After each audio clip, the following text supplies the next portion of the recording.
શાંતિભાઈની શું ગણતરી થઈ? સિદ્ધાંત આપ્યો કે પ્રકૃતિ જળ છે, આત્મા ચેતન છે.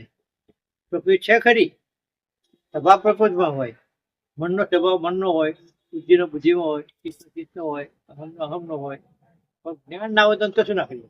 એટલે શાંતિભાઈની વાત શું છે કે પ્રકૃતિ બધી છે જ, અને પર પ્રકાશી જીવે છે, પ્રતિબિંબ પ્રકાશી જીવે છે. પ્રતિબિંબ એટલે બુદ્ધિ પ્રતિબિંબ પ્રકાશ છે. બુદ્ધિનું જ્ઞાન છે ને એ પ્રતિબિંબ પ્રકાશ છે, આભાસી છે. એ જેમ સૂર્યમાંથી પ્રકાશ ચંદ્ર પર જાય, ચંદ્રમાંથી પ્રકાશ આવે પૃથ્વી પડે, ઠંડી લાગે ને, આવું જ્ઞાન છે. જો પ્રકાશ મળી જાય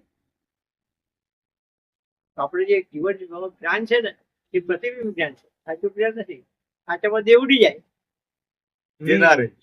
સાચામાં તો કેવું અસ્તિત્વ છે, રહેતું જ નથી. જો જ્ઞાન છે એ દેહથી સમજાય છે, હું સમજુ છું બધું, એ પ્રતિબિંબ જ્ઞાન છે, વ્યક્તિપણાનું જ્ઞાન છે. બરાબર? આ વાત શાંતિભાઈ શબ્દોમાં સમજીએ આપણે. આવું કેવું છે કે દેહાદિક સ્થિતિ જે સમજાય છે એ જીવન જીવાય છે, એ પ્રતિબિંબ જ્ઞાનથી જીવન જીવાય, અને પ્રકૃતિ તત્વ જીવે છે પાછું. એમાં તમે કઈ લેવા દેવા કઈ નહીં. આ સમજો એટલે શાંતિભાઈ સમજ્યા કહેવાય. કઈ આ ના સમજાવ તો શાંતિભાઈ સમજ્યા નહીં.